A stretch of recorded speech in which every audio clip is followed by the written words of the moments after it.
Hello students, हम लोग कर रहे हैं sexual reproduction in flowering plants and in the previous lecture हमने फर्टिलाइजेशन से पहले का पार्ट यानी प्री फर्टिलाइजेशन इवेंट्स फिनिश कर लिए थे।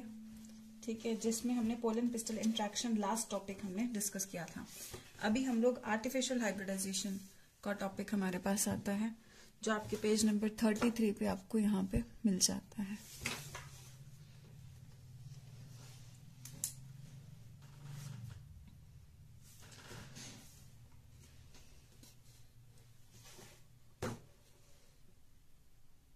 मैं थोड़ी रीडिंग करा के आपको फिर इसको अलग मेथड से प्रॉपर समझाती हूँ। आर्टिफिशियल हाइब्रिडाइजेशन एक काफी मेजर अप्रोच है क्रॉप इम्प्रूवमेंट के लिए। ऐसे क्रॉसिंग एक्सपेरिमेंट्स में ये इंपॉर्टेंट होता है। जब हम आर्टिफिशियल हाइब्रिडाइजेशन करते हैं, हम मेल और फीमेल प्लांट चूज करते हैं या male and female flower choose करते हैं, तो ऐसे एक्सपेरिमेंट्स में और उनकी फिर उस एक मेल फ्लावर के पोलन ग्रेन्स को हम फीमेल फ्लावर के स्टिग्मा के ऊपर लैंड करवाते हैं। तो ऐसे एक्सपेरिमेंट्स में ये जरूरी है कि डिजायर्ड पोलन ग्रेन्स ही कि हम पूरे ध्यान रखें कि जो हमारी मर्जी के पोलन ग्रेन्स हैं वो ही प्लांट को पॉलिनेट करें, दूसरे ना कर सकें, और स्टिग्मा बचा रहे अनवांटेड पोलन से, ये भी हमें ध्यान रखना होता है। तो ये यहाँ पे हम दो टेक्निक्स इस्तेमाल करते हैं, इमैस्कुलेशन एंड बैगिंग। ठीक है, इमैस्कुलेशन एंड बैगिंग। तो ये हम कैसे अचीव करते हैं? जो भी फीमेल पेरेंट को हमने चूज किया, अगर फीमेल पेरेंट बाइसेक्सुअल फ्लावर है यानी कि उसमें मेल और फीमेल पार्ट्स दोनों होते हैं, तो ये भी हो सकता है कि उसमें सेल्फ फर्टिलाइजेशन ही हो जाए, लेकिन ये हम नहीं चाहते। तो हम क्या करेंगे, जब प्लांट अभी फ्लावर बड कंडीशन में ही है, उसी टाइम पे इसकी बड खोल के हम इसके मेल पार्ट्स पहले ही रिमूव कर देंगे, ताकि ये फ्लावर सोलली फीमेल फ्लावर बना रह जाए। इस प्रोसेस को हम कहेंगे इमैस्कुलेशन। अब इमैस्कुलेशन करने के बाद जैसे ही ये फूल खिलेगा, तो हो सकता है बाहर से कोई और पोलन आके इसको पॉलिनेट कर दे। तो इस चीज से बचाने के लिए हम जैसे ही इसका फूल खोल के हमने इसकी इमैस्कुलेशन की, यानी कि मेल पार्ट्स रिमूव कर दिए इसमें से, ये फीमेल फ्लावर बना रह गया। तो अब हम इसको बैग से, पेपर बैग से कवर कर देंगे, ताकि अनवांटेड पोलन अपने आप से इस पे लैंड ना करे। तो उस प्रोसेस को हम कहेंगे बैगिंग। ठीक है, तो जब हमें पता चल जाएगा कि स्टिग्मा रिसेप्टिव हो गया है या मैच्योर हो गया है, फिर हम क्या करेंगे, जो भी हमने मेल पेरेंट चूज किया है उसके एंथर से पोलन ग्रेन्स निकाल करके हम इसके स्टिग्मा के ऊपर मैनुअली डस्ट कर देंगे, यानी खुद से डस्ट कर देंगे हम निकाल करके। ठीक है, और फिर से हम फ्लावर को रीबैग कर देंगे, दोबारा पॉलिथीन से ढक देंगे, ताकि अभी भी कोई कंटामिनेशन का चांस न रहे, और फिर हम फ्रूट को बनने देंगे। ठीक है, तो ये ध्यान में रखना, अगर फीमेल पेरेंट यूनिसेक्सुअल फ्लावर्स यानी सिर्फ फीमेल पार्ट ही है, उसमें मेल पार्ट है ही नहीं, तो हमें इमैस्कुलेशन का स्टेप हम ऑब्वियसली फिर करने की जरूरत नहीं रहेगी। लेकिन फीमेल फ्लावर बर्ड्स को पहले ही बैग कर दिया जाता है, यानी बैग से ढक दिया जाता है बिफोर द फ्लावर्स ओपन।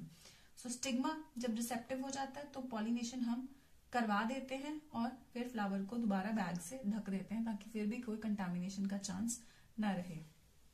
ठीक है, तो ये आर्टिफिशियल हाइब्रिडाइजेशन में होता है।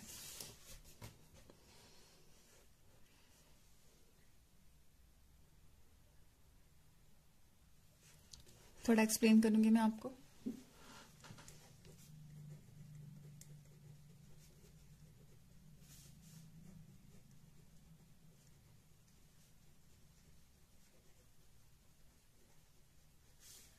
आर्टिफिशियल हाइब्रिडाइजेशन में हम देखते हैं, हमने एक प्लांट के एक फ्लावर को, जिसमें अगर सिर्फ फीमेल फ्लावर है तो ये पहला स्टेप हम नहीं करेंगे। अगर ये बाइसेक्सुअल फ्लावर है, यानी कि इसमें मेल और फीमेल दोनों पार्ट्स हैं, तो हम वैसा केस कंसिडर कर रहे हैं। तो इस पेरेंट को हमने मेल चूज कर लिया और इसको हमने फीमेल फ्लावर चूज कर लिया।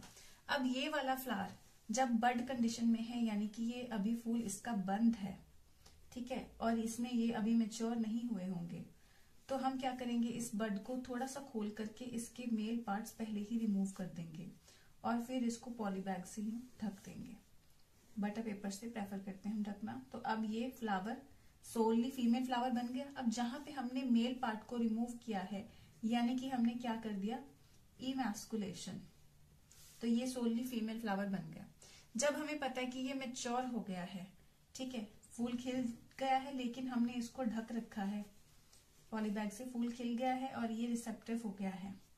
तो इसका जो पॉलीथिन से हमने या पॉली बैग से सॉरी बटर पेपर बैग से ढक रखा है, तो उस बैग को हम लोग रिमूव करेंगे, यानी फूल को नेकेड करेंगे और इस जिस पेरेंट को हमने मेल फ्लावर चूज किया था इसमें से पोलन ग्रेन्स निकाल करके हम इसके स्टिग्मा के ऊपर डस्ट कर देंगे और फिर से इसको बैग के साथ ढक देंगे और फिर इसमें फ्रूट बनने देंगे। तो हम उम्मीद कर सकते हैं कि हमारी मर्जी के सीड्स तैयार हो जाएंगे। ये होता है आर्टिफिशियल हाइब्रिडाइजेशन। हाइब्रिडाइजेशन होता है जहां पे दो अलग अलग स्पीशीज के प्लांट्स हम लोग मिला रहे हैं, लेकिन आर्टिफिशियली किया जा रहा है क्योंकि ये ह्यूमंस के द्वारा किया जा रहा है, नेचर के द्वारा नहीं। ठीक है, तो अब हमारी अगर आप कंप्लीटली हमने इस पूरी चीज को, इस सारे जो सेक्सुअल रिप्रोडक्शन फ्लावरिंग प्लांट्स के सारे इवेंट्स को pre fertilisation events, fertilisation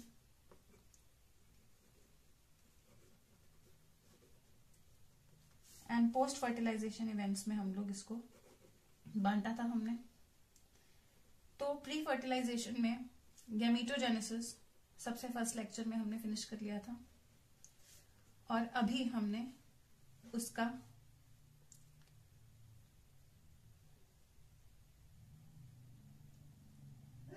गैमीटोजेनेसिस finish करके देन पिछले लेक्चर में ही हमने दूसरे प्री फर्टिलाइजेशन इवेंट्स यानी कि पॉलिनेशन भी हमने फिनिश कर लिया था। तो पॉलिनेशन के साथ ही अभी कुछ चीजें और आर्टिफिशियल हाइब्रिडाइजेशन में हम आर्टिफिशियली पॉलिनेशन करा रहे हैं, तो ये सब भी हमने डिस्कस कर लिया। इसी में हमने पॉलिनेशन के टाइम होता हुआ पोलन पिस्टल इंट्रैक्शन भी साथ ही डिस्कस कर लिया था और अभी हमने आर्टिफिशियल जो पॉलिनेशन हम लोग कराते हैं जिस मेथड में, आर्टिफिशियल हाइब्रिडाइजेशन में, ये भी हमने डिस्कस कर लिया। अब जैसे ही हमने यहाँ पे पोलन डस्ट किया तो भी इसमें फर्टिलाइजेशन होगी, या नेचुरली पॉलिनेशन से पोलन फीमेल फ्लावर पे गिरा है तो भी फर्टिलाइजेशन होगी। तो अभी हम नेक्स्ट टॉपिक पे आ रहे हैं which is fertilisation.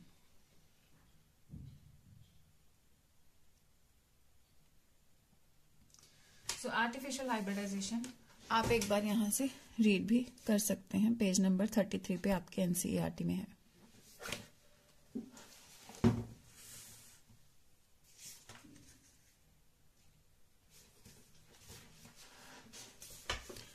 Next topic जो हम यहाँ पे डिस्कस करने जा रहे हैं वो अब हम फर्टिलाइजेशन पे आ रहे हैं। ठीक है, प्लांट्स में यानी कि फ्लावरिंग प्लांट्स में जो फर्टिलाइजेशन होती है उसे हम डबल फर्टिलाइजेशन कहते हैं। जैसे मैंने आपको बताया था कि एक पोलन ग्रेन जो होता है उसमें इनिशियली एक, ये पूरा का पूरा जो बाहर वाला चीज होता है, ये ट्यूब सेल इसको या वेजिटेटिव सेल बोल देते हैं, इसके अंदर एक जनरेटिव सेल होता है जो या तो पहले ही दो मेल गैमीट्स में जनरेटिव सेल बढ़ जाता है या पोलन ट्यूब जब बनेगी उसमें जाके ये बंटेगा। सो यहाँ पे दो मेल गैमीट्स होते हैं, ये जरा ध्यान में रखेंगे आप। तो दो मेल गैमीट्स हो रहे हैं तो ये दो चीजों को यानी दो सेल्स को फर्टिलाइज करेंगे। अब आपको अगर ध्यान में हो,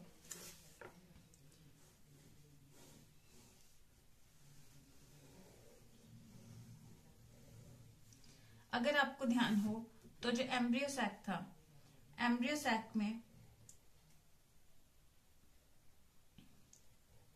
3 एंटीपोडल्स होते हैं, haploid. It was 7 sailed 8 nucleate structure. एक एग सेल होता है, 2 सिनर्जिड्स होते हैं और इसी तरफ फिलीफॉर्म अपरेटस होता है और सेंटर में 2 पोलर न्यूक्लियाई होते हैं। अगर हम इंटेगुमेंट्स की बात करें, इस तरीके से यहाँ पे इंटेगुमेंट्स थी। ठीक है, इसके साथ ये प्लेसेंटा और फ्यूनिकल के साथ इसके साथ अटैच्ड है। तो मैं यहाँ पे सिर्फ ये फीमेल एम्ब्रियो सैक ड्रॉ किया मैंने। ठीक है, और वो भी सिर्फ इंटेगुमेंट्स तक इतना ड्रॉ किया हम लोगों ने यहाँ पे। ठीक है, अब जैसे ही एक पोलन ग्रेन, जैसे ही एक पोलन ग्रेन यहां पे लैंड करेगा, उसमें अगर तो 2 मेल गैमीट्स होंगे तो वो 2 स्टार्टिंग में ही आएंगे, नहीं तो इनके पोलन पिस्टल इंट्रैक्शन के बाद जैसे ही ये पोलन ट्यूब इसमें स्टाइल में बननी शुरू होगी तो अगर पहले ही 2 मेल गैमीट्स हैं तो वो ये ट्यूब सेल जो बाहर वाला ये बड़ा वाला सेल ये ट्यूब सेल है और इसमें से ये 2 मेल गैमीट्स आ जाएंगे। अगर नहीं है तो यहाँ पे जो एक सेल आया है उससे 2 में मेल गैमीट्स 2 बन जाएंगे। तो फाइनली पोलन ट्यूब में हमें 2 मेल गैमीट्स दिखेंगे जो कि माइक्रोपाइल की तरफ, माइक्रोपाइल वो जगह जहां पे इंटेगुमेंट्स नहीं होते। अब ये पोलन ट्यूब का ग्रोथ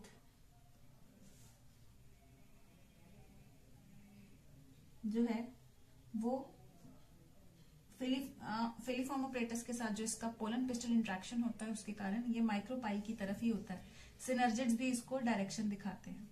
तो ये पोलन ट्यूब से जैसे ये पोलन ट्यूब बन जाएगी, ये पोलन ट्यूब से ये 2 मेल गैमीट्स यहाँ पे जाते रहेंगे और एक मेल गैमीट इस एग सेल के साथ जाके फ्यूज कर जाएगा, ठीक है। और दूसरा मेल गैमीट ये पोलर न्यूक्लियाई के साथ जाके फ्यूज करेगा। So male gamete plus egg cell, इससे बनेगा जाइगोट। अब जो जाइगोट है इसमें माइटोसिस होगी तो ये बन जाएगा एम्ब्रियो, ठीक है। तो ये बन जाएगा एम्ब्रियो। और दूसरी तरफ दूसरा मेल गैमीट, ये मेल गैमीट 1 की बात कर रहे हैं हम, दूसरा मेल गैमीट क्योंकि यहाँ पे 2 मेल गैमीट्स हैं, दूसरा मेल गैमीट यानी मेल गैमीट 2 जो है वो ये पोलर न्यूक्लियाई जो कि 2 हैप्लॉइड न्यूक्लियाई हैं, पोलर न्यूक्लियाई के साथ जाके फ्यूज करेगा। और यहाँ पे जो बनेगा जो न्यूक्लियस, क्योंकि ये 3 सेल, अब मेल गैमीट क्या था हैप्लॉइड, एग सेल क्या था हैप्लॉइड, तो ये जाइगोट क्या बना डिप्लॉइड, ठीक है। तो एम्ब्रियो और प्लांट सारा हमें पता है कि वो नॉर्मली डिप्लॉइड ही होगा। यहाँ पे जो मेल गैमीट है वो भी हैप्लॉइड है। पोलर न्यूक्लियाई डिप्लॉइड नहीं है, ये दोनों आपस में फ्यूज नहीं है, N+N दोनों न्यूक्लियस हैप्लॉइड हैं तो इनको हम N+N बोलते हैं। लेकिन जब इस मेल गैमीट की इन 2 पोलर न्यूक्लियाई के साथ फ्यूजन होती है तो यहाँ पे बनता है primary endosperm nucleus, primary endosperm nucleus. क्योंकि यहाँ पे 3 न्यूक्लियस फ्यूज कर रहे हैं, एक मेल गैमीट का और 2 पोलर न्यूक्लियाई, तो यहाँ पे ये प्राइमरी एंडोस्पर्म न्यूक्लियस जो है ये ट्रिप्लॉइड बनेगा। और सॉरी मैं दोबारा बताती हूँ, एक मेल गैमीट एग सेल से फ्यूज करेगा, जाइगोट बनेगा, जाइगोट जो कि डिप्लॉइड है N+N क्योंकि, ठीक है, तो एम्ब्रियो भी डिप्लॉइड ही बनेगा। फिर दूसरा मेल गैमीट पोलर न्यूक्लियाई के साथ जाके फ्यूज करेगा और प्राइमरी एंडोस्पर्म न्यूक्लियस, क्योंकि पोलर न्यूक्लियाई N+N बोलेंगे क्योंकि ये 2 हैप्लॉइड न्यूक्लियस हैं और आपस में फ्यूज नहीं है, एक मेल गैमीट, तो यहाँ पे 3 न्यूक्लियस फ्यूज कर रहे हैं। तो इन तीनों न्यूक्लियस को फ्यूज करने के बाद बनेगा प्राइमरी एंडोस्पर्म न्यूक्लियस 3N। और ये जो सेंट्रल सेल है, अगर हम पोलर न्यूक्लियाई फ्यूज करते हैं तो ये प्राइमरी एंडोस्पर्म न्यूक्लियस बनता है। तो ये सेंट्रल सेल का क्या बनेगा, अब एग सेल का बन गया जाइगोट, जो सेंट्रल सेल है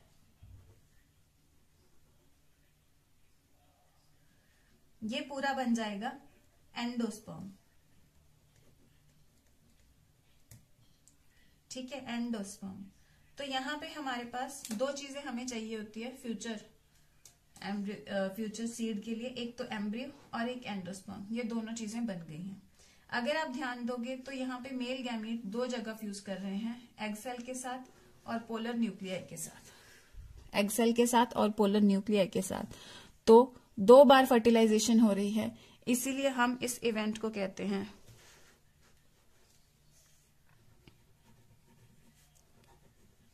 डबल फर्टिलाइजेशन। इतना सा हिस्सा मैं चाहूंगी आप बेशक पीछे करके वो भी कर लीजिए, मैं दोबारा चलो बता देती हूँ। 2 मेल गैमीट्स यहाँ पे आएंगे, एक मेल गैमीट इस एग सेल के साथ फ्यूज करेगा, माइक्रोपाइलर एंड से पोलन ट्यूब एंटर करी है, दूसरा पोलर न्यूक्लियाई के साथ, एग सेल हैप्लॉइड, दूसरा मेल गैमीट हैप्लॉइड, दोनों हैप्लॉइड सेल मिले, जाइगोट डिप्लॉइड बन गया, जाइगोट में माइटोसिस होगी, एम्ब्रियो बन जाएगा।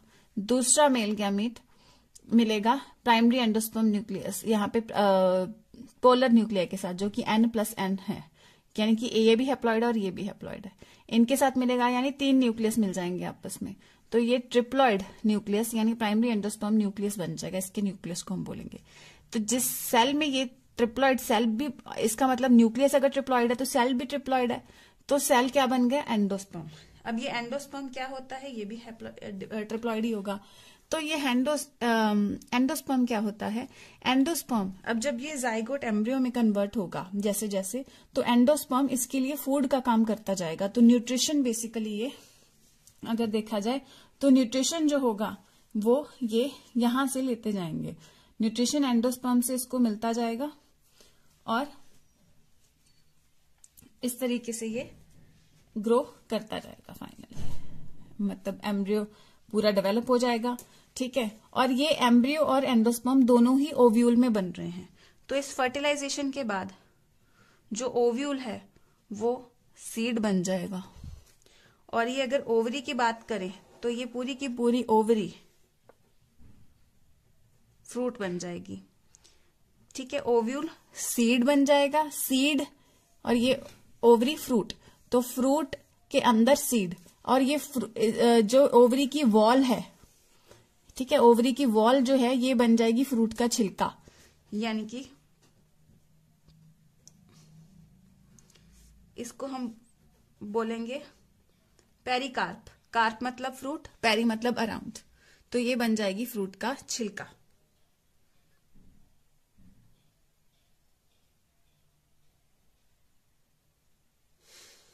ठीक है, अब ये एंडोस्पर्म को, या हम इस सेल को क्या बोल सकते हैं, प्राइमरी एंडोस्पर्म सेल, क्योंकि ये एक सेल है। ठीक है, ये पहले तो central cell primary endosperm cell ही बनेगा, प्राइमरी एंडोस्पर्म सेल, फिर इसमें माइटोसिस होगी तो ये एंडोस्पर्म बनेगा। पहले प्राइमरी एंडोस्पर्म सेल, इसमें माइटोसिस होगी तो ये एंडोस्पर्म बनेगा। ये सारे ट्रिप्लॉइड स्ट्रक्चर्स होंगे। तो आपको यहाँ पे ये ध्यान में रखना है कि एंडोस्पर्म ट्रिप्लॉइड है और जाइगोट या एम्ब्रियो डिप्लॉइड है। तो आपको किसी भी एक मेल गैमीट का दे दिया या प्लांट की प्लॉइडी बता दी, तो उसी कंडीशन में आपको ये देखना पड़ेगा कि गैमीट अगर एन है तो जाइगोट या एम्ब्रियो डिप्लॉइड होंगे और ये ट्रिप्लॉइड होंगे।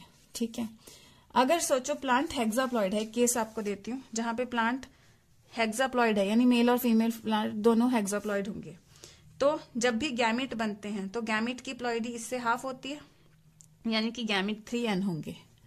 ठीक है, गैमीट क्या होंगे, 3n होंगे। तो जाइगोट की या एम्ब्रियो की क्या होगी, एक केस दिखा रही हूँ जस्ट ये आपको। तो जाइगोट की एम्ब्रियो गैमीट का ऐड हो जाएगा, 6n हो जाएगा। एंडोस्पर्म की क्या होगी, 3 into 3n, यानी कि 9n।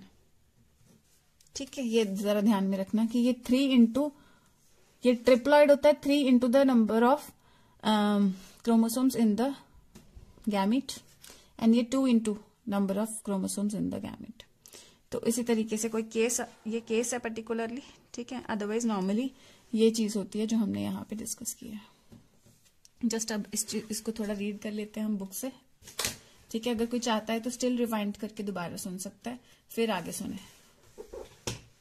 ठीक है, तो ये डबल फर्टिलाइजेशन के बारे में क्या कहना है, कुछ एडिशनल भी करेंगे यहाँ पे हम। डबल फर्टिलाइजेशन के बारे में, डबल फर्टिलाइजेशन जैसे ही एक सिनर्जिड में एंटर कर जाती है पोलन ट्यूब, तो वहां पे 2 मेल गैमीट रिलीज करती है सिनर्जिड के साइटोप्लाज्म में। सो एक मेल गैमीट एग सेल के साथ फ्यूज करता है और सिन गैमी यानी फर्टिलाइजेशन कंप्लीट करता है। इससे डिप्लॉइड सेल बन जाता है, डिप्लॉइड जाइगोट। दूसरा मेल गैमीट पोलर न्यूक्लिया की तरफ मूव करता है, लोकेटेड जो सेंट्रल सेल में पड़े हुए होते हैं, और उनके साथ फ्यूज करके ट्रिप्लॉइड प्राइमरी एंडोस्पर्म न्यूक्लियस बनाता है, PEN जैसे मैंने बोला था। As this involve fusion of 3 haploid nuclei, क्योंकि यहाँ पे 3 हैप्लॉइड न्यूक्लिया, 2 पोलर न्यूक्लिया के और एक मेल गैमीट का फ्यूजन हो रहा है। सो इसको हम ट्रिपल फ्यूजन कहते हैं, ये भी ध्यान में रखना। डबल फर्टिलाइजेशन दो मेल गैमीट्स का 2 अलग अलग जगह पे जुड़ना, और ट्रिपल फ्यूजन 3 न्यूक्लियस का, यानी 2 प्राइमरी एंडोस्पर्म न्यूक्लियस का और एक मेल गैमीट का आपस में मिलना इस ट्रिपल फ्यूजन। तो यहाँ पे डबल फर्टिलाइजेशन और ट्रिपल फ्यूजन 2 टर्म्स आ रही हैं। ठीक है, सिंस 2 टाइप्स ऑफ फ्यूजन, क्योंकि यहाँ पे 2 तरह की फ्यूजन आ रही है, सिनगैमी यानी फर्टिलाइजेशन और दूसरा ट्रिपल फ्यूजन, तो एम्ब्रियो सैक में ही हो रही हैं दोनों, तो इसलिए इसको डबल फर्टिलाइजेशन हम लोग कहते हैं। ये इवेंट यूनिक है फ्लावरिंग प्लांट्स के लिए, यानी कि एंजियोस्पर्म्स के लिए, इनमें ही ये देखा जाता है, सिर्फ और सिर्फ फ्लावरिंग प्लांट्स में। सेंट्रल सेल जो ट्रिपल फ्यूजन का है, वो जिसका न्यूक्लियस प्राइमरी एंडोस्पर्म न्यूक्लियस बना था, उसको हम प्राइमरी एंडोस्पर्म सेल बोलते हैं। और ये एंडोस्पर्म बनाता है, जो कि जाइगोट है वो एम्ब्रियो बनाता है। और एंडोस्पर्म एम्ब्रियो फॉर्मेशन के लिए फूड का काम करता है या नरिशमेंट का काम करता है। इसमें आपको बच्चे ये भी ध्यान में रखना होगा कि जो जाइगोट है, ठीक है, जैसे यहाँ पे यहाँ पे जाइगोट बन जाएगा, तो यहाँ पे सिर्फ जाइगोट का बताया गया, जाइगोट में बाद में माइटोसिस होगी, तो इसमें ये डिफरेंट स्टेजेस जाएंगी। इसको हम बोलेंगे प्रो एम्ब्रियो, फिर ये ग्लोबुलर एम्ब्रियो, फिर ये हार्ट शेप्ड एम्ब्रियो, और ये फाइनली मैच्योर एम्ब्रियो। तो इनके नाम भी आपको करने होंगे, जाइगोट के बाद pro embryo, globular, heart shaped और मैच्योर एम्ब्रियो। ठीक है, ये भी आपको स्ट्रक्चर्स करने होंगे, नाम इनके याद, और ये सब यहाँ पे दे रखा है। ठीक है, pro embryo, globular, heart shape, mature embryo, इस पे भी हम लोग आते हैं। बट पहले हम लोग ये पोस्ट फर्टिलाइजेशन स्ट्रक्चर्स और इवेंट्स में क्या कुछ दे रखा है ये देख लेते हैं।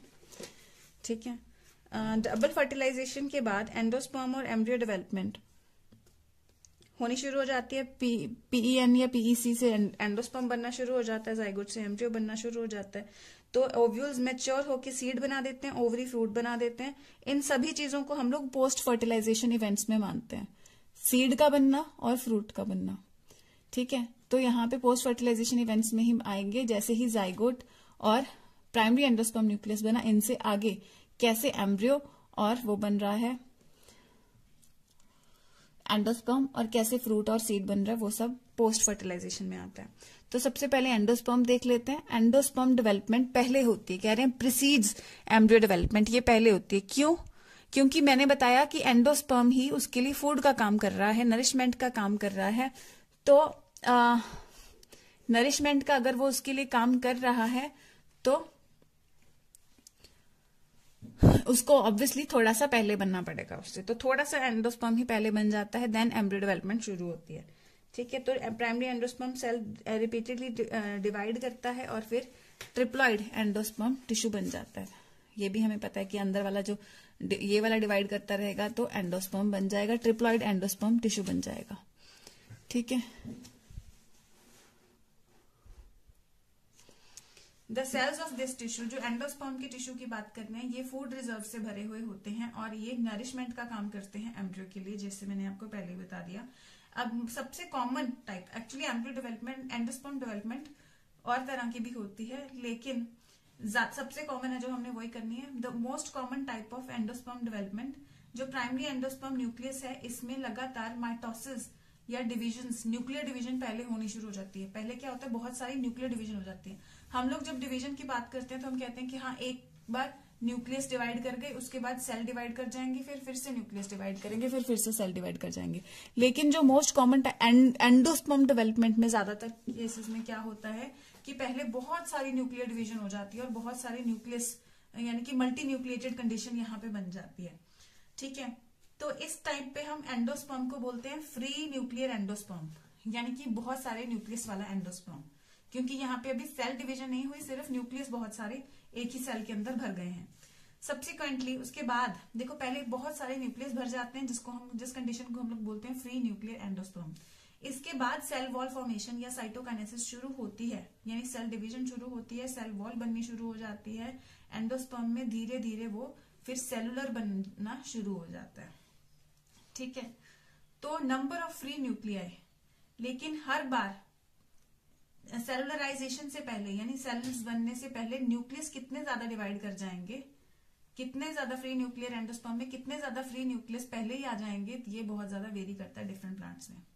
नारियल हम लोग खाते हैं, ठीक है, तो नारियल का जो पानी होता है, ठीक है, टेंडर कोकोनट से नारियल का जो पानी होता है वो एक्चुअली फ्री न्यूक्लियर एंडोस्पर्म होता है और वो बहुत सारे न्यूक्लियस का बना हुआ होता है, इसीलिए वो लिक्विड होता है। वाइल दूसरा जो सॉलिड पार्ट हम नारियल का खाते हैं, सॉलिड व्हाइट वाला पोर्शन, ठीक है, वो ऐसा वाला एंडोस्पर्म होता है जो सेल्स में तब्दील हो चुका है। जिसमें यानी कि साइटोकाइनेसिस भी हो चुकी है। तो बिना साइटोकाइनेसिस के विद ओनली न्यूक्लियर डिवीजन यानी फ्री एंडोस्पर्म न्यूक्लियस वाला नारियल पानी होता है नारियल में, और जो सॉलिड पोर्शन होता है वो सेलुलर एंडोस्पर्म होता है, यानी सेल डिवीजन उसमें हो चुकी होती है। तो एंडोस्पर्म कई बार जब सीड पूरा डेवलप हो जाता है, ओव्यूल जिसके अंदर ही एम्ब्रियो और ये दोनों उसके अंदर ही हैं, तो उसमें अगर हम देखेंगे तो एंडोस्पर्म जो है कई बार डेवलपमेंट के टाइम पे ही एंडोस्पर्म सारा का सारा एम्ब्रियो यूज कर लेता है और बाद में कुछ एंडोस्पर्म बचता नहीं है। ठीक है, तो जैसे कि मटर में, मूंगफली में और बीन्स में, मूंगफली में अगर आप देखोगे तो इसका एंडोस्पर्म इसके आसपास कुछ बचा हुआ नहीं होता है। ठीक है, मटर के दाने में भी बाहर स्पेस होती है और इसमें भी। जस्ट अ मिनट, जस्ट इसको रीड करो।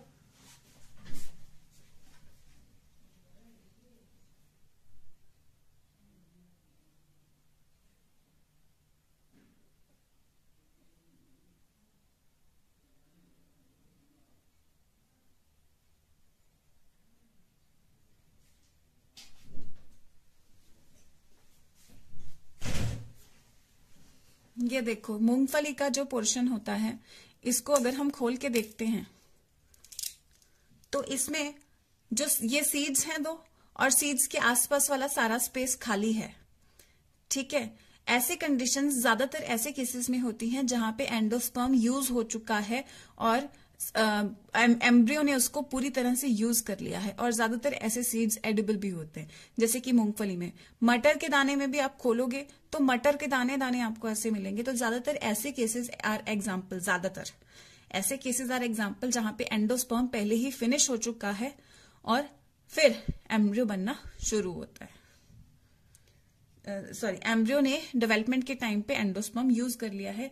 ठीक है, और यहाँ पे क्योंकि अब सीड बनने के बाद कोई एंडोस्पर्म नहीं है, कोई एंडोस्पर्म और प्रेजेंट नहीं है, तो ऐसे सीड्स को हम कहते हैं non endosperms seeds, non albuminous या नॉन एंडोस्पर्मस सीड्स। ये सब है आपके बुक में। ठीक है, अगले पेज पे आ जाएगा, तो नोट करने की जरूरत नहीं है।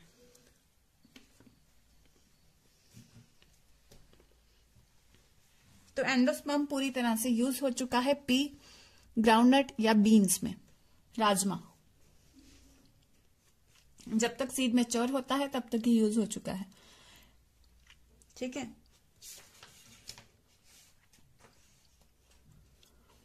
इनको ये लिखा हुआ नॉन एल्बुमिनस या एक्स एल्बुमिनस या नॉन एंडोस्पर्मस सीड्स भी इनको बोल देते हैं, क्योंकि बाद में नहीं है, पहले तो था लेकिन बाद में नहीं है। ठीक है, फिर लेकिन कुछ प्लांट्स में मैच्योर सीड में भी एंडोस्पर्म पड़ा हुआ होता है। जैसे अभी हमने नारियल की बात की कि नारियल का पानी और वो चीज जो व्हाइट पोर्शन हम खाते हैं, दैट इज ऑल एंडोस्पर्म। और कैस्टर में, लेकिन कैस्टर सीड्स में इसमें भी एंडोस्पर्म परसिस्टेंट होता है, यूज भी हो गया है लेकिन बाद में स्टिल पड़ा हुआ होता है। एक बार इसको रीड करें आप।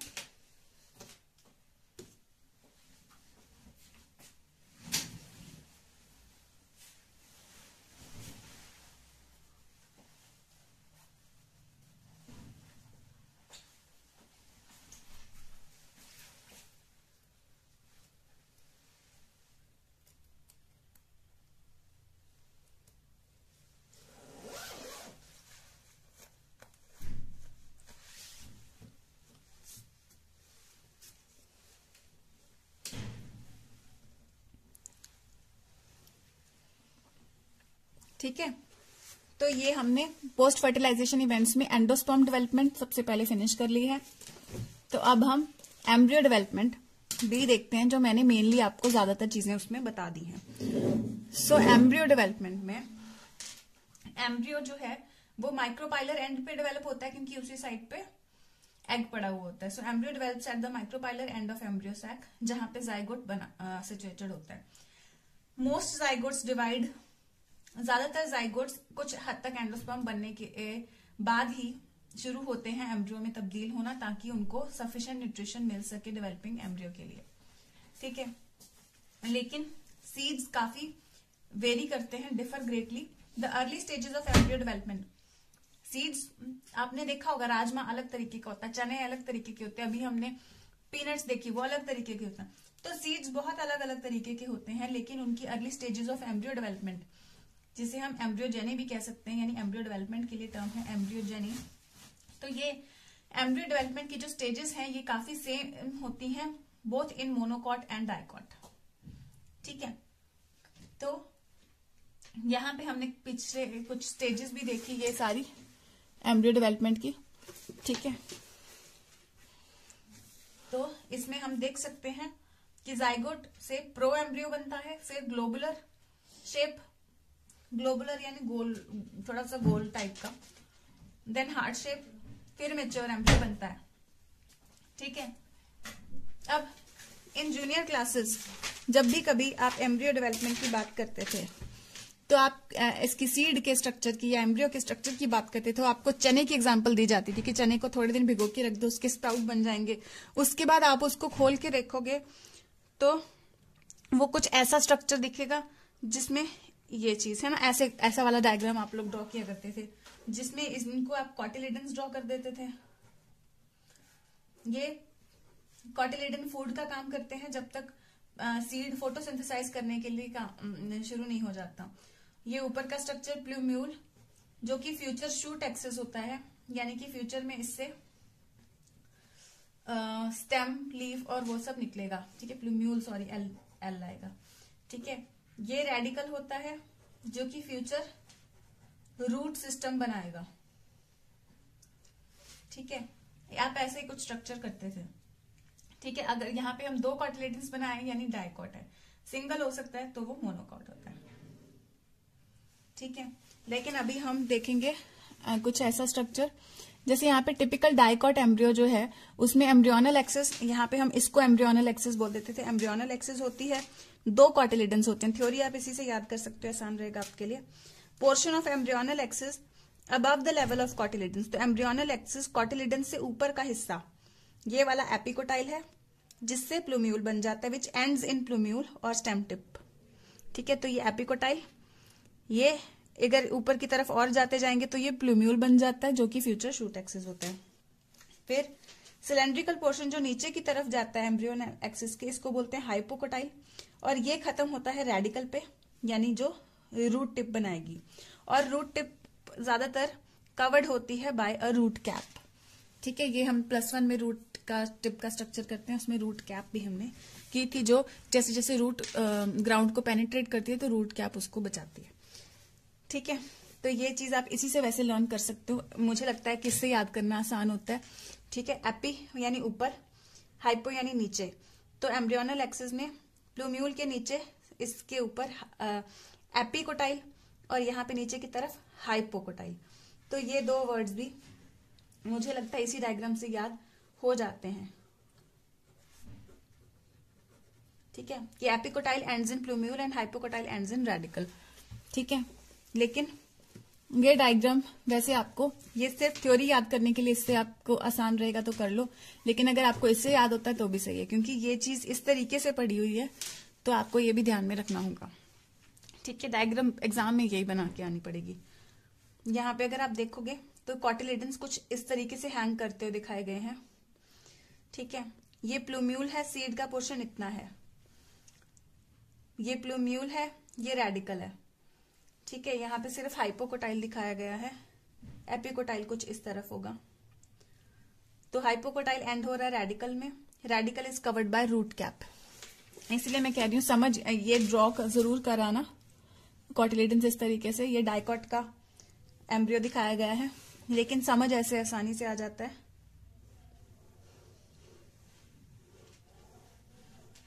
ठीक है, प्लूम्यूल, एपिकोटाइल, हाइपोकोटाइल, रेडिकल। ये चीज ड्रॉ वहां पे पुराने वाले डायग्राम से याद इजीली हो जाता है, क्योंकि बचपन से ये डायग्राम आप करते आ रहे हो, तो याद इससे कर सकते हो।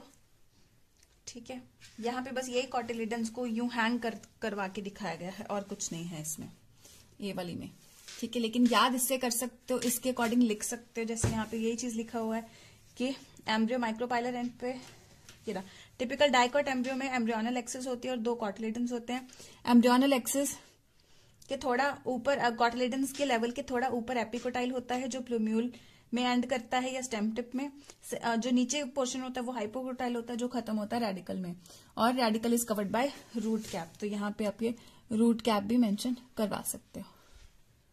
ठीक है, तो ये समझने के लिए ये चीज आप कर सकते हो। ठीक है, सिर्फ for understanding, but this is the dicot embryo diagram that you have to draw. Then monocot में मोनोकॉट यानी मोनोकॉटिलिडन यानी कॉटिलिडन एक है। यहाँ पे 2 कॉटिलिडन है। ठीक है, 2 कॉटिलिडन है, और यहाँ पे जो मोनोकॉट में सिंगल कॉटिलिडन होता है, और मोनोकॉट के सिंगल कॉटिलिडन को हम नाम देते हैं स्कूटलम। ठीक है, इधर यहाँ पे 2 एक्स्ट्रा चीजें होती हैं कि शूट एपेक्स भी ढकी हुई होती है विद सिलोप्टाइल, और रूट एपेक्स ढकी हुई होती है। रूट देखो रेडिकल के नीचे रूट कैप तो है ही, लेकिन साथ में कोलियोराइजा है, और ऊपर डाइकॉट में शूट एपेक्स के ऊपर कुछ नहीं था, लेकिन यहाँ पे shoot apex is covered by coleoptile. There is only 1 cotyledon which is known as scutellum. Shoot apex is covered by coleoptile and root apex is covered by coleorhiza. यहाँ पे ये कुछ एक्स्ट्रा स्ट्रक्चर्स हैं बस। यहाँ पे देखोगे तो एम्ब्रियो ऑफ मोनोकॉट में सिर्फ 1 कॉटिलिडन होता है। ग्रास फैमिली मोनोकॉट्स में आती है, और इसके कॉटिलिडन को हम लोग स्कूटेलम बोल देते हैं, जो कि इसमें थोड़ा साइड पे पड़ा हुआ होता है। जैसे यहाँ पे बीचों बीच था, तो इसमें थोड़ा साइड पे होता है, एक साइड पे। ठीक है, समझने के लिए हम यूं अज्यूम कर सकते हैं कि साइड पे होता है, एक साइड पे। ऑब्वियसली एक है तो एक ही साइड पे होगा। ठीक है, तो it is situated towards one side और lateral side of the embryonal axis. At the lower end में एम्ब्रियोनल एक्सिस में इसके रेडिकल और रूट कैप के बाहर एक शीथ हो, रेडिकल और रूट कैप के बाहर एक शीथ होती है जिसे कोलियोराइजा बोलते हैं, जो मैंने डायग्राम में आपको दिखाई। और पोर्शन जो एम्ब्रियोनल एक्सिस का स्कूटेलम से ऊपर है वो एपिकोटाइल तो पहले ही कर लिया था हमने, लेकिन एपिकोटाइल के ऊपर भी एक फोलियर सा स्ट्रक्चर है। ठीक है, जैसे पत्ते से उसको घेर के खड़े होते हैं ऐसे लगता है, उसको हम सिलोप्टाइल बोलते हैं। ठीक है, ये उसके स्ट्रक्चर में डायग्राम में मैंने आपको ये चीज समझा दी। तो अभी सीड की बात करें, जैसे मैंने आपको बताया इसमें एक्स एल्बुमिनस यानी नॉन एंडोस्पर्मस और एंडोस्पर्मस सीड बोल देते हैं। ठीक है, इन angiosperm seed is the final product of sexual reproduction, यानी फ्लावरिंग प्लांट्स में सेक्सुअल रिप्रोडक्शन का फाइनल प्रोडक्ट सीड आता है। सीड में ही हमें वो एम्ब्रियो और एंडोस्पर्म दोनों मिलते हैं। तो सीड्स बनते हैं फ्रूट के अंदर। A seed typically consist of, seed में क्या कुछ होता है, सीड कोट, फिर 2 कॉटिलिडन और एक embryonal axis.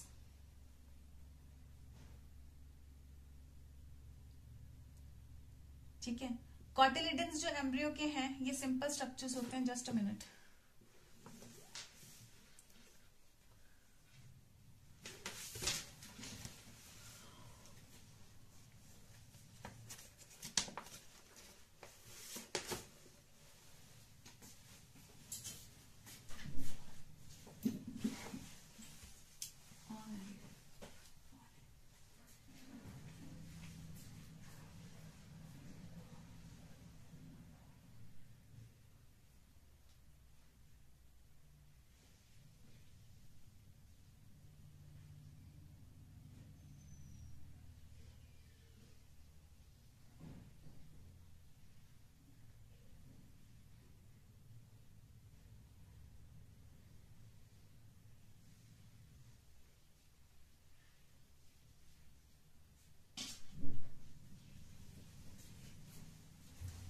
Seed coat basically क्या होता है, जैसे ये चना होता है, जैसे ये भुना हुआ चना बेसिकली, तो इसमें सीड कोट हम निकाल के देख सकते हैं।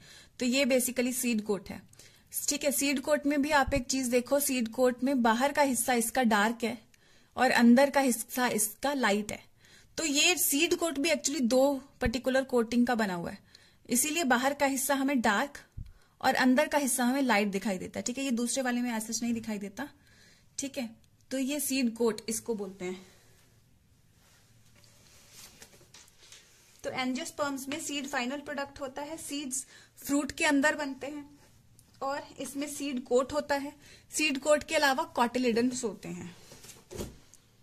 ठीक है, ये सीड कोट को हम लोग यूं उतार देते हैं, तो ये वाला चने को हम 2 हिस्सों में डिवाइड कर सकते हैं नॉर्मली।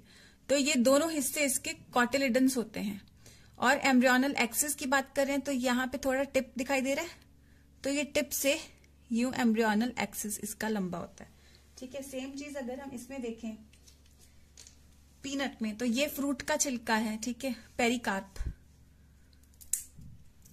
इसमें प्रॉपर खाने वाला हिस्सा इसका जो मीजोकार्प होता है वो इसमें नहीं डेवलप्ड होता।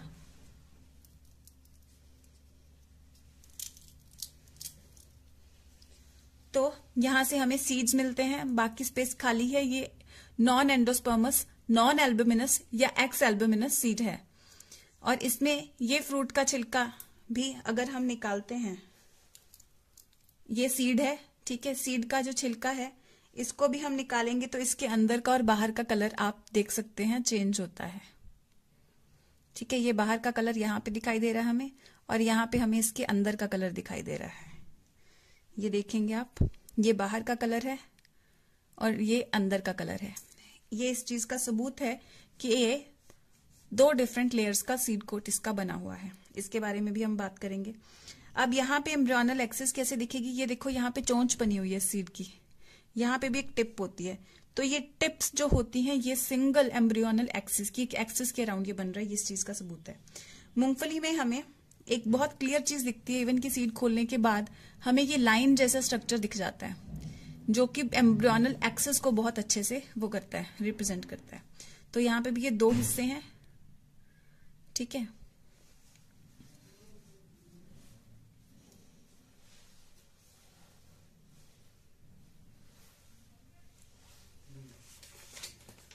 तो क्या बन के आता है यहाँ पे, सीड्स फ्रूट में बनते हैं, ठीक है। और टिपिकली इसमें सीड कोट होता है जो मैंने आपको दिखाया, कॉटिलिडन्स होते हैं और एम्ब्रियोनल एक्सिस होती है। तो कॉटिलिडन्स जो एम्ब्रियो की हैं वो सिंपल स्ट्रक्चर्स हैं, मोटे मोटे, जैसे मैंने अभी आपको दिखाए, ठीक है, मोटे मोटे से स्ट्रक्चर्स हैं। क्यों, इनको हम भी खाते हैं, तो ये एक्चुअली प्लांट्स के लिए भी फूड स्टोर्ड का काम करते हैं, ठीक है। ये मोटे मोटे से स्ट्रक्चर्स होते हैं सीड के, जिनको हम कॉटिलिडन कहते हैं, क्योंकि इसमें फूड रिजर्व होता है। जैसे कि दाल भी हम लोग स्प्राउट्स बना लेते हैं ना, तो वो भी मोटा सा फ्लैशी सा हिस्सा होता है उसका, तो वो पहले सॉलिड लगता है हम लोग को, लेकिन उसको भिगोते हैं, पानी वगैरह जब उसको मिलता है वो पूरा ऐसे बन जाता है कि वो नरिशमेंट दे सकता है किसी चीज को। तो मेच्योर सीड्स नॉन एल्बुमिनस या एक्स एल्बुमिनस हो सकते हैं, जैसे कि हमने अभी मूंगफली के केस में देखा, ठीक है, कि इसमें कोई बाद में एल्बुमिन बचा हुआ नहीं है सीड बनने के बाद। सो नॉन एल्बुमिनस या एक्स एल्बुमिनस इसको बोल सकते हैं। नॉन एल्बुमिनस सीड्स में कोई एंडोस्पर्म नहीं होता है। नॉन एल्बुमिनस को हम लोग नॉन एंडोस्पर्मस भी बोल सकते हैं, क्योंकि एंडोस्पर्म नहीं बचा है। नॉन एल्बुमिनस सीड्स में कोई एंडोस्पर्म नहीं बचता और ये कंज्यूम हो जाता है ड्यूरिंग इट्स डेवलपमेंट, जैसे कि पी, ग्राउंडनट, ठीक है। दूसरी तरफ एल्बुमिनस या एंडोस्पर्मस सीड्स होते हैं, इनमें कुछ हद तक एंडोस्पर्म बचा रह जाता है और ये पूरी तरह इस्तेमाल नहीं होता है एम्ब्रियो डेवलपमेंट में, जैसे कि वीट, मेज, barley and castor and coconut also, ठीक है। अब कुछ सीड्स में, ठीक है, ये हो गए endosperms and non endosperms seeds. अब एक अलग चीज हम करने जा रहे हैं, ये एग्जांपल्स बेटे आपको याद रखनी है, एमसीक्यूज के लिए बहुत इंपॉर्टेंट है। इसमें साथ में कोकोनट भी आप लिख सकते हैं, जो हमने पीछे डिस्कस कर ही लिया।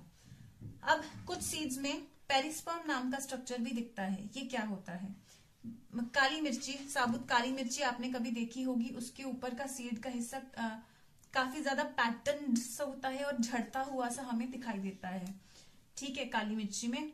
या बीट रूट में भी हमें ये छिलका उसका आधा सा उतरता है, ऐसे दिखता है, ठीक है।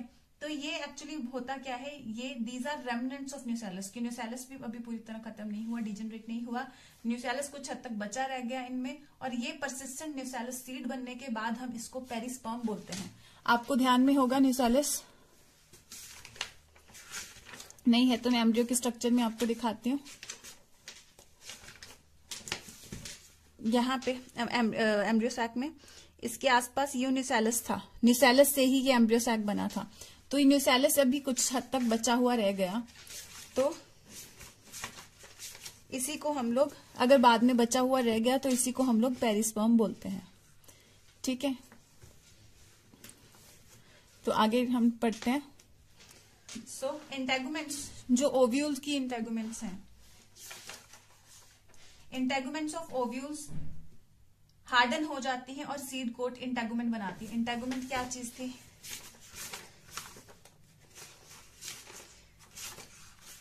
इंटेगुमेंट ये चीजें थी जो न्यूसेलस बन गया, पेरिस्पर्म अगर बचा हुआ है, नहीं तो ये यूजअप हो जाएगा। और ये 2 लेयर्स इंटेगुमेंट्स की थी। ठीक है, तो ये इंटेगुमेंट्स अगर बच जाती हैं तो ये दोनों मिल के सीड कोट बनाती हैं। जैसे मैंने अभी चने के छिलके में आपको दिखाया था कि इसके अंदर का हिस्सा लाइट है,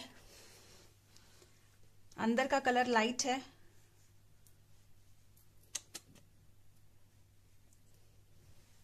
और बाहर का यूं डार्क है, बाहर का डार्क है, अंदर का लाइट है।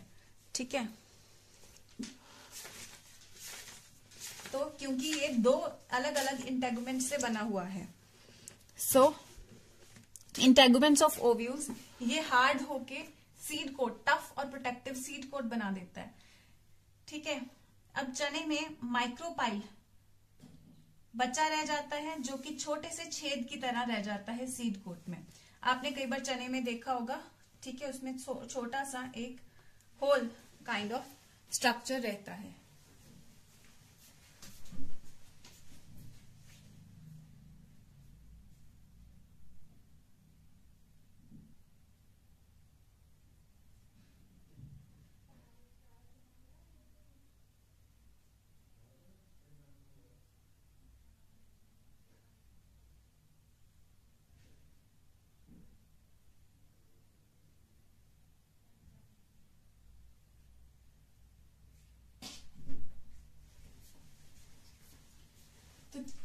चने में भी हमें ऐसा स्ट्रक्चर दिखता है, ऐसे राजमा में भी हमें यूं, देखो ये वाला, ये राजमा का बीन्स है। ठीक है, बीन्स में ये हमें यहाँ पे पोर्शन दिखाई देता है, ये छेद काइंड ऑफ। तो इससे एक्चुअली जो प्लूम्यूल रेडिकल वो सब निकलना, वो जैसे ही इसको स्प्राउट कर दोगे आप, तो वो इससे निकलते हुए, ये वाले छेद से निकलते हुए स्ट्रक्चर्स दिखेंगे। और ये क्या होता है?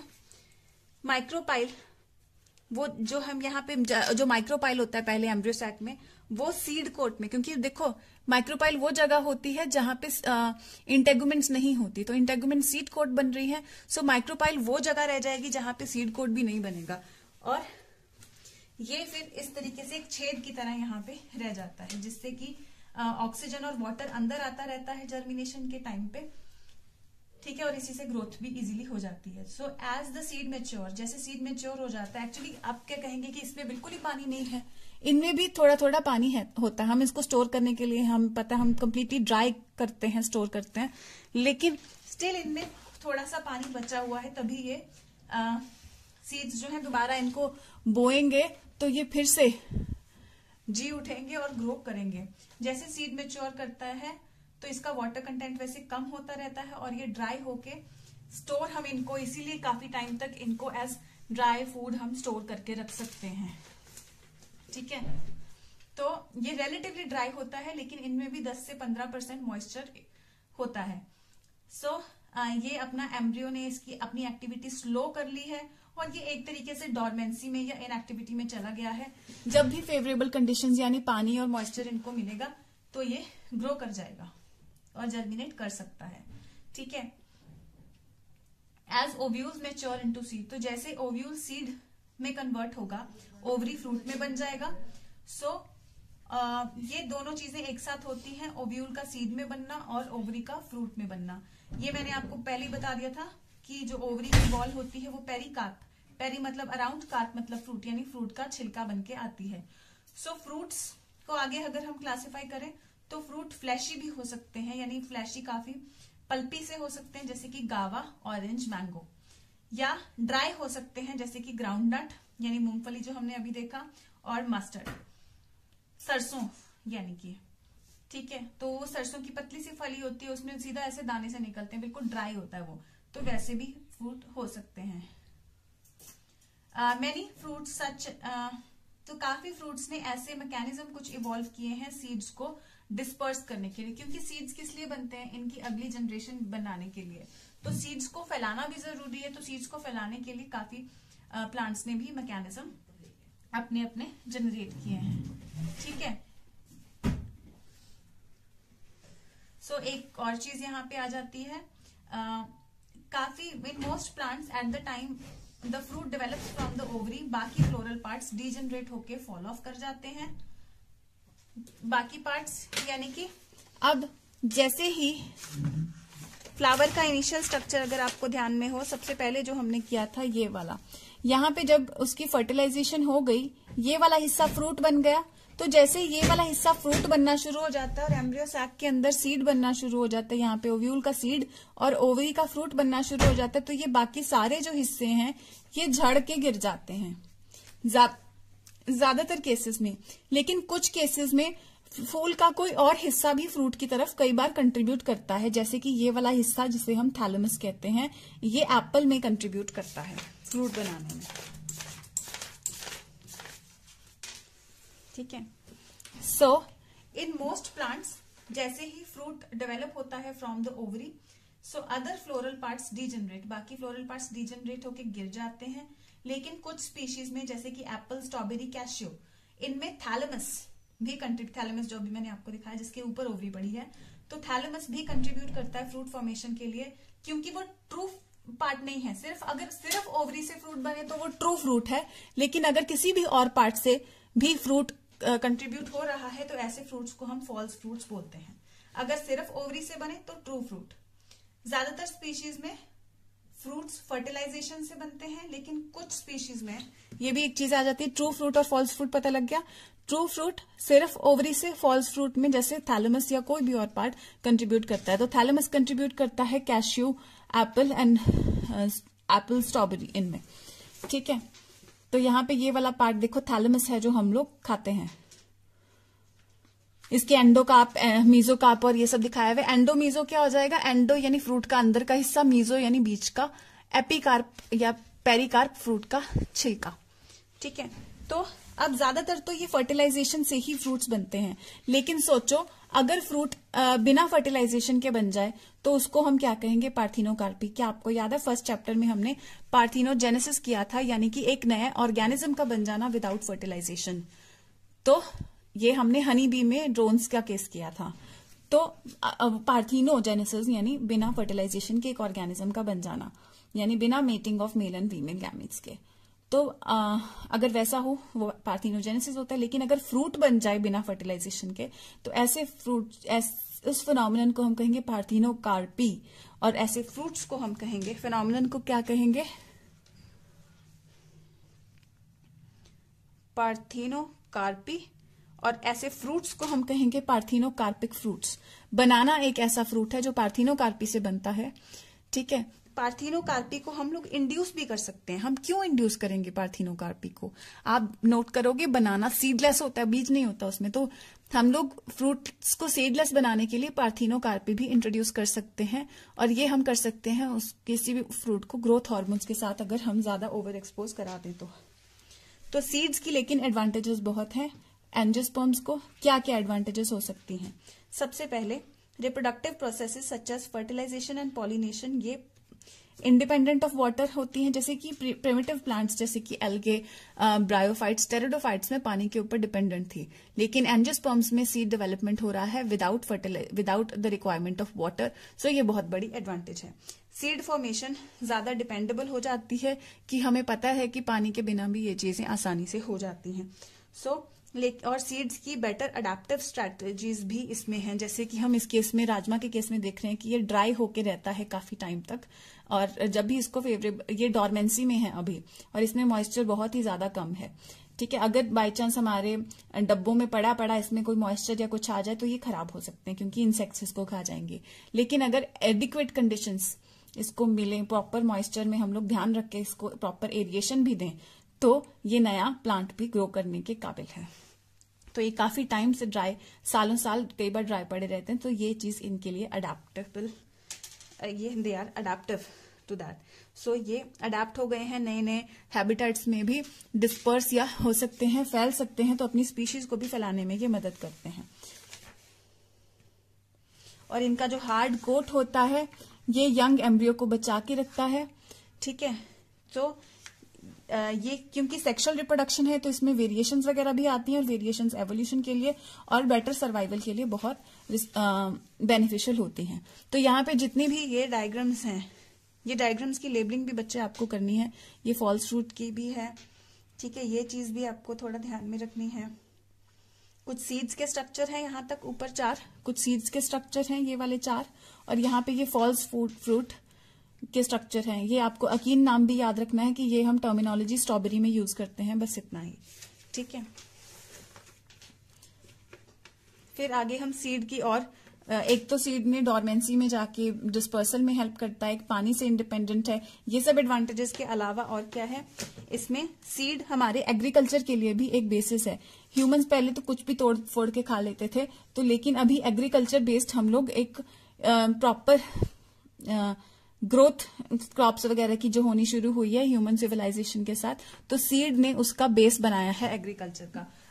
डिहाइड्रेशन यानी सूख जाना, जैसे ये हम देख रहे थे ड्राई हो जाते हैं और डॉर्मेंट हो जाते हैं, डॉर्मेंसी में चले जाते हैं. इस वजह से हम इनको स्टोर करके अपने डब्बों में काफी टाइम तक रख लेते हैं, और फार्मर्स भी सालों साल इनको स्टोर करके नेक्स्ट सीजन तक स्टोर करके रख लेते हैं. तो बार बार उनको खरीदना नहीं पड़ता, नेक्स्ट सीजन में इनको क्रॉप रेस करने के लिए यूज किया जा सकता है. एग्रीकल्चर की we can't imagine agriculture without seeds. ठीक है, तो प्रेजेंस ऑफ सीड्स की वजह से ही हमें पता है कि ये चीज हो पाती है. ठीक है, तो अगर इनको स्टोर ना किया जा सकता होता तो हम एग्रीकल्चर इमेजिन ही नहीं कर सकते, क्योंकि हमेशा सीजन वो नहीं रहता, इनके ग्रोइंग सीजन तक हम लोग इनको स्टोर करके रखते हैं. ठीक है, so how long do seed जिंदा कब तक रहते हैं डिस्पर्स होने के बाद, ये वेरी करता है इन डिफरेंट स्पीशीज. ठीक है, कुछ स्पीशीज में they lose viability within a few months, कुछ में तो सीड्स कुछ within a few months ही मतलब ऐसे हो जाते हैं कि ये अब ग्रो नहीं कर सकता, लेकिन ज्यादातर स्पीशीज में ये काफी सालों तक ये वायबल रहते हैं. कुछ सीड्स जिंदा रहते हैं कई 100 सालों तक भी. ऐसे काफी रिकॉर्ड्स भी देखे गए हैं पुराने वायबल सीड्स के. ठीक है, ओल्डेस्ट रिकॉर्ड जो है वो ल्यूपाइन का है.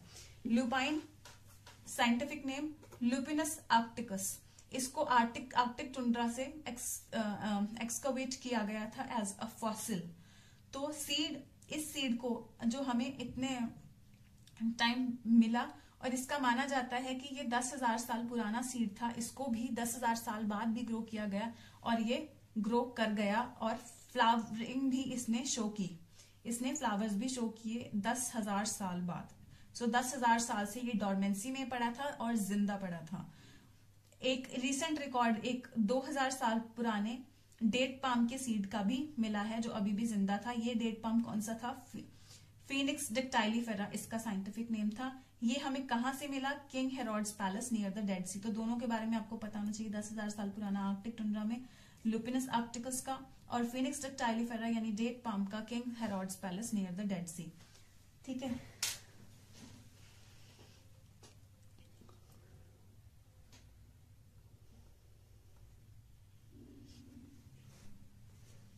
सो अगले नेक्स्ट टॉपिक और लास्ट टॉपिक इस चैप्टर का आता है एपोमिक्सिस एंड पॉलीएम्ब्रियोनी. एपोमिक्सिस देखो, पार्थिनोजेनेसिस भी आप ध्यान में रखना कि बिना पार्थिनोकार्पी यानी बिना फर्टिलाइजेशन के फ्रूट का बनना. तो यहाँ पे ये एक टर्म आती है एपोमिक्सिस.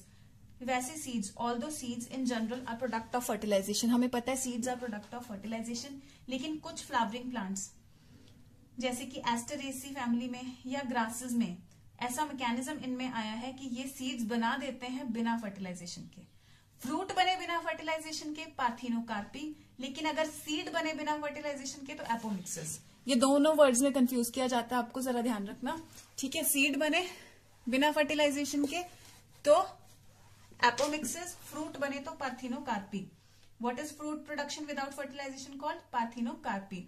तो apomixis is a form of asexual reproduction which mimics sexual reproduction, यानी कि है एसेक्सुअल क्योंकि बिना फर्टिलाइजेशन के हो रही है, लेकिन ये सेक्सुअल रिप्रोडक्शन जैसी दिखती है। क्यों दिखती है? क्योंकि इसमें सीड्स बन रहे हैं। सो काफी तरीके हैं एपोमिक्टिक सीड्स बनाने के, और क्यों हमें ऐसे तरीके चाहिए आइए देखते हैं। कुछ स्पीशीज में डिप्लॉयड एग सेल बन जाता है बिना रिडक्शनल डिविजन के, और फिर वो एम्ब्रियो भी बन जाता है बिना फर्टिलाइजेशन के।